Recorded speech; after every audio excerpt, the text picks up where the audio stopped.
சிறந்த நடிகருக்கான தேசிய விருது பிரம்மயுகம் திரைப்படத்திற்காக நடிகர் மம்மூட்டி அவர்களுக்கு வழங்கப்பட்டுள்ளது. சிறந்த திரைப்படத்திற்கான தேசிய விருது ஆர்டிகிள் 370 திரைப்படத்திற்கு வழங்கப்பட்டுள்ளது.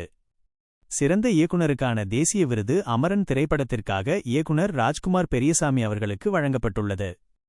சிறந்த எடிட்டிங்கிற்கான தேசிய விருது அமரன் திரைப்படத்திற்காக எடிட்டர் ஆர் கலைவாணன் அவர்களுக்கு வழங்கப்பட்டுள்ளது.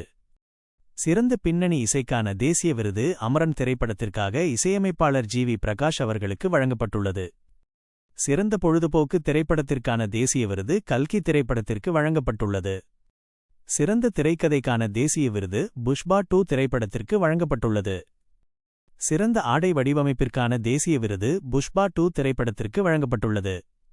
சிறந்த வசனத்திற்கான தேசிய விருது லக்கி பாஸ்கர் திரைப்படத்திற்காக இயக்குனர் வெங்கி அட்லூரி அவர்களுக்கு வழங்கப்பட்டுள்ளது. சிறந்த ஸ்டண்ட் கொரியோகிராஃபிக்கான தேசிய விருது மகாராஜா திரைப்படத்திற்காக அனல் அரசு மாஸ்டருக்கு வழங்கப்பட்டுள்ளது. சிறந்த தமிழ் திரைப்படத்திற்கான தேசிய விருது ராயன் திரைப்படத்திற்கு வழங்கப்பட்டுள்ளது. சிறந்த துணை நடிகைக்கான தேசிய விருது மகாராஜா திரைப்படத்தில் நடித்த சாச்சனா நமிதாஸ் அவர்களுக்கு வழங்கப்பட்டுள்ளது.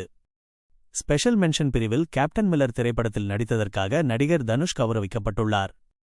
மேலும் ஸ்பெஷல் மென்ஷன் பிரிவில் மெய்யழகன் திரைப்படம் சிறப்பான ஒலிக்கலவைக்காக கௌரவிக்கப்பட்டுள்ளது.